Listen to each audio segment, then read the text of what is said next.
you lose your life. You can lose your life out here for $60. Yep. You can lose your life out here for $10. They'll beat you the fuck up if you come 4 hours short on turning in your ticket.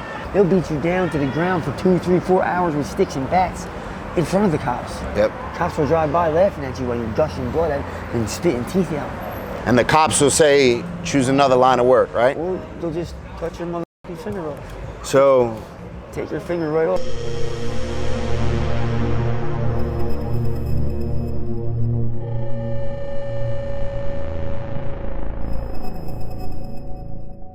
My name is Joseph John Ballack, 43. 43? Okay. Who is your sister? Sharon. Sharon. Yeah. So everybody, Sharon from the channel. Sharon is one of the OGs on the channel. She's somebody that's very loved and endeared on the channel. She's my heart, man. She raised me pretty much.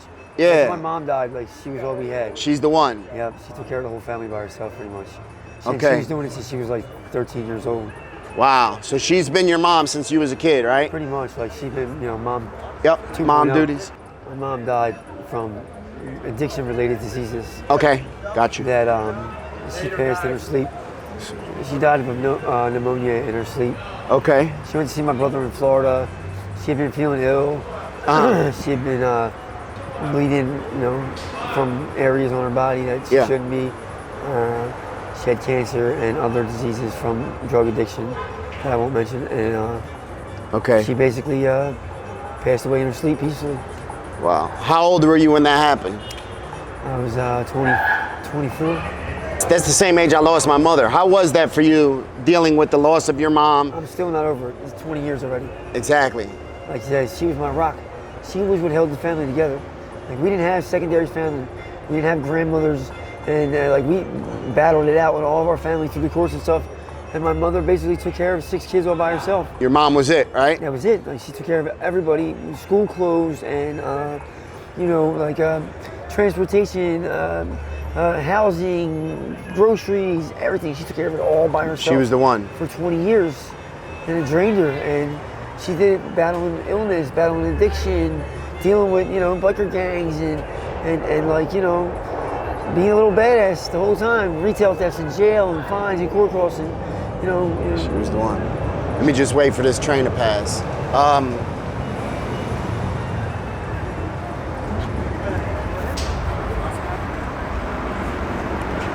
This is a touchy subject for me. I see. I see. I'm trying to hold it together. It's a touchy subject, and I recognize that. I see that. I dealt with that with my mom for so long. It's hard to deal with something. I think those of us that we lose our mother, that's a hard thing, right? Yeah. Yeah.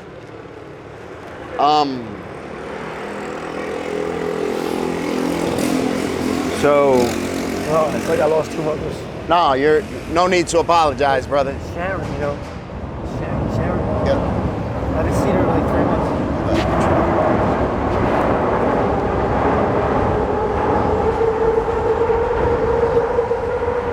So,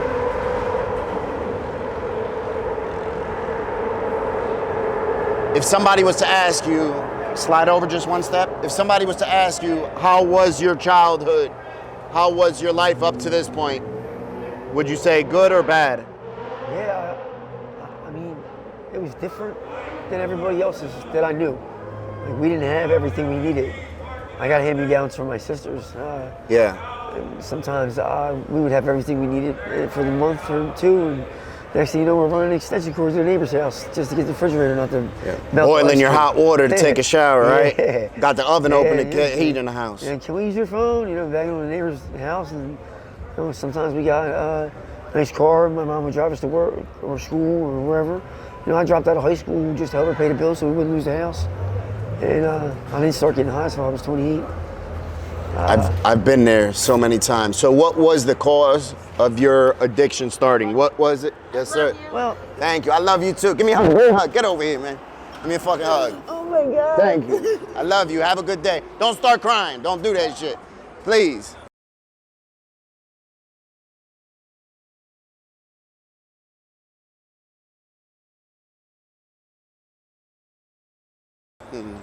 My addiction began with, pain medicine,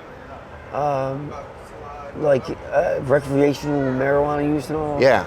And I just basically transitioned with the girl into Okay. hardcore drugs because pain pills just progressed into Oxycontins, and Yeah. Oxycontins progressed into not having enough Oxycontins, and then next thing you know, I was in Trenton buying, dime bags of heroin, and she was teaching me how to shoot up, and I fell in love with the needle.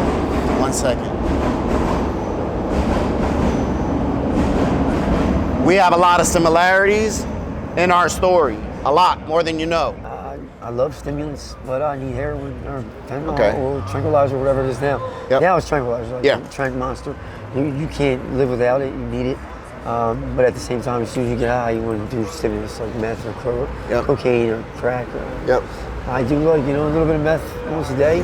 Okay. Just, sometimes twice a day, just to give myself the energy I need to keep my habit going. Because I'm out here 24 hours a day. I never stop. How do you support your habit? I buy, sell, trade, barter, Okay. steal sometimes, Hustle, occasionally. whatever you gotta Hustle, do. work on Yep. drug corners until I get in trouble. So the caseworkers set you up and steal from you. And, Yeah. And then Yeah. doubling up on you. Ooh. Well, I mean, look, You know. what'll happen is they'll give you work. They'll give you 20 And these are bundles. the They'll give you 20 bundles. These are the guys that are Yep. paid to work the drug corners. so I just want to explain the hierarchy of All right, the corner. So there's earner, caseworkers are the earner, managers. Over caser, under caser, Yep. worker, lookout, hanger on, Yep. whatever it is. So break that down. Right, so the owner. The owner of the corner, The right? owner- Which he's not going to be on the He don't corner touch shit. hustling. He does doesn't do nothing. He'll direct somebody whose job it is. He's to the direct CEO, another guy. right? Basically, yeah, the overcaser. His job is to make sure that all the stuff is taken care of, safely, the big supply. Yep. And he passes it off to another guy, chunk at a time. He passes that off to another guy, chunk at a time, and they pass it off a smaller chunk at a time to the dealer on the street. Yep. The dealer on the street is responsible for what he takes in. Yep. He has to give a certain amount of money. Watch yourself, Rico. Yeah, you're good. Yeah, you're good. You're all right. He has to give a certain amount of money for whatever drugs he takes in. Yep. So let's say he gets 20 bundles. He got to turn in 80 on each bundle. Yeah, that's $1,600 right there. Bam. So he gets the profit off of that. He gets $400 for himself. Turns in $1,600. Well, what'll happen is he'll have to stash that bundle somewhere because it takes time to sell it. Yep. So now he takes a 5 bundles out, 15 bundles hidden. The 15 bundles will come up missing. The caseworker will tell the owner that it was 30 bundles. Yeah. Now you're scared to death that they're going to kill you because you owe $3,000. Yep. But you didn't owe $3,000. Somebody stole 15 bundles that you weren't supposed to have in your possession to begin with. Exactly. So now you got 30 bundles on your head.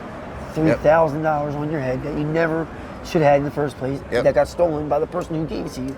And you're working for free for the rest of your life. Or you're on the run. Yeah. And that's what happened to my sister. Yes. That's And- where Sharon is right now. Yep. On the run from some shit she shouldn't have had in the first Yep. place. And it's down here in Kensington. She's on the run from. Yeah. Yeah. So let me ask you something else. What type of things have you seen happen to people? What type of things? From the repercussions from that type of stuff. Everything from getting beat up to getting shot to getting killed, right? You lose your life. You can lose your life out here for $60. Yep. You can lose your life out here for $10. They'll beat you the fuck up if you come 4 hours short on turning in your ticket. Yep. They'll slap you in front of everybody. What? They don't give a fuck. They'll beat you down to the ground for 2, 3, 4 hours with sticks and bats in front of the cops. Yep. Cops will drive by laughing at you while you're gushing blood out and spitting teeth out. They don't Exactly. give a shit. And the cops will say, choose another line of work, right? Or they'll just cut your motherfucking finger off. So Take your finger right off. what happened to your finger? It fell off. Fell off? Fell All right. off. Got infected. Fell off. All right. That's one of the most excruciating things I ever had to go through in my life. I went to the hospital 3 times, and the hospital, with drug addiction, they don't really want to treat you. So you sit, you're in pain already when you go because Yep. it's like a last ditch effort. You don't go to the hospital unless you're like really messed up. Yeah. So then you finally get to the hospital, and then you got to wait 12 hours. Yeah. Until you get any type of medical attention. Yep. And I had massive infections running through my body. My fingers falling off, and now I'm dope sick, and tranquilizer and benzos and alcohol and whatever else is in my system. And I'm going through it, and then when I finally do get into the hospital after 20 hours, and they give me these medicines that don't really work, they don't want you to eat anything because they want you to be on standby for emergency surgery. Yeah. So now you're freaking in the hospital starving because you just got well. You're just comfortable and you can't eat or drink anything. Yeah. For 72 hours or whatever. So you get frustrated and leave the hospital because the medicines make your stomach hurt because you're empty. And they're going to do surgery or not. You don't know. It depends on what the blood work come back as. And Damn, you breaking this shit down to a T. that's why I left the hospital 3 times. When was the last time you was in the I took hospital? care of this myself. This healed up on its own. I did this. Wait. So that healed up on its own? Hold on. 2 months ago, I had a finger. So 2 months ago you had a finger. I had a full hand, just like this one.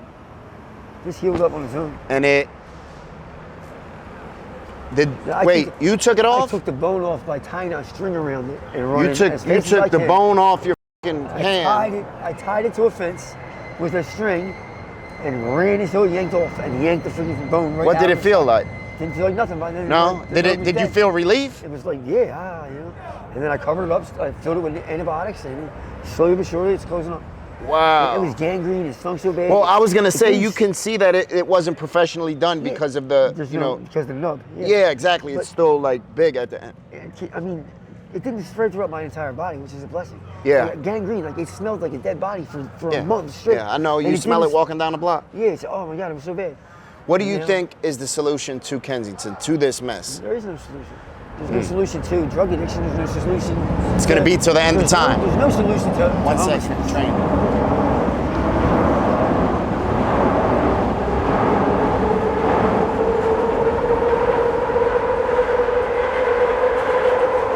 So, There's never a solution. you think to the end of time there's More going to be, money, and that's More my money, view on More it. resources, more tolerance. Okay. More love. More money, Yep. more resources, more tolerance, more love. That's it. More There's care, more compassion, more humanity. People need to stop coming out here and treating the drug addicts like they didn't buy their cars. Yep. The drug dealers think they're the shit. They're driving around in their cars with their systems and their gold Yeah. and their guns and they think they're superior to you. But all your money that you got, everything you have is because of us. We bought you everything. You don't have shit without us. In reality, they work for you. You are our employees. Yeah. In reality. You're the Kensington under government.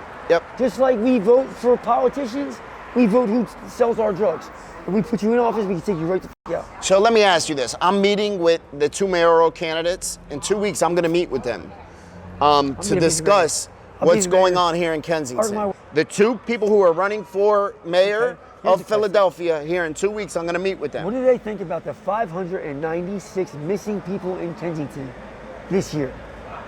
Families coming out here looking for their loved ones, and they haven't been seen in months and weeks and years. There's pamphlets, packets, pictures up all over the wall. Where are these people going? And why can't they be found? Yeah. You want a problem in Kensington? That's your problem in Kensington. It's not the drug addiction, it's not the crime, it's not the homelessness, it's not the lack of food or too much food or the opinions of the people.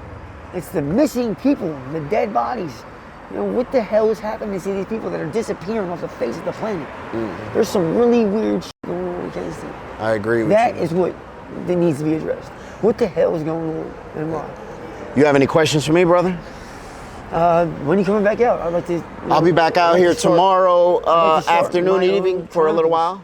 You know, you can chronicle what's going on with me. Yeah. Throughout, like, you know, my journey through drug addiction and getting clean. Because I'm not planning on being out here and being a fucking junkie. Just Well, I good. see myself, when I look in the mirror, I see a freaking skeletal remain of 115 pounds lost in 8 months. Like, Don't feel good to look in the mirror, dead in right? the water, no. Yeah. I'm your size usually. Yep. You know? Well, I thank you, brother. I'll see you tomorrow when I come out. If not, I know your face, I know your name. Now when I see you, my eyes. Yes, exactly. You and Sharon have. I gotta Fucking get those eyes video, because that is Sharon's eyes to a T. Sharon. The Ashley. second you said Sharon's name. Yeah, Sharon, That Ashley, shit- and Joey. Yep, that shit. Danielle too. Danielle Housen too. That's my Yep, sister. that shit instantly clicked in my head. I said, "Oh, those are Sharon's eyes." I'm scared. I haven't seen Sharon in 3 months. Apparently they were out here. Ashley and Sharon were out here last night, but they didn't make it to Allegheny. Yeah. Only made it to Clearfield. Okay. I was upset. I haven't seen them in months. I haven't seen my sisters in months. They're my heart. Seriously, they're all I have in the world. That's all. I have nothing else. I have no one. Well, I thank you, brother. I will, hopefully I'll see you tomorrow. If not, I will see you, again, definitely. I know your face, know your name, I know your eyes. Hopefully we I'll will doing be in better. contact. Hopefully I'll have more weight on. Hopefully I'll be doing a lot better, Yep. Gotta give.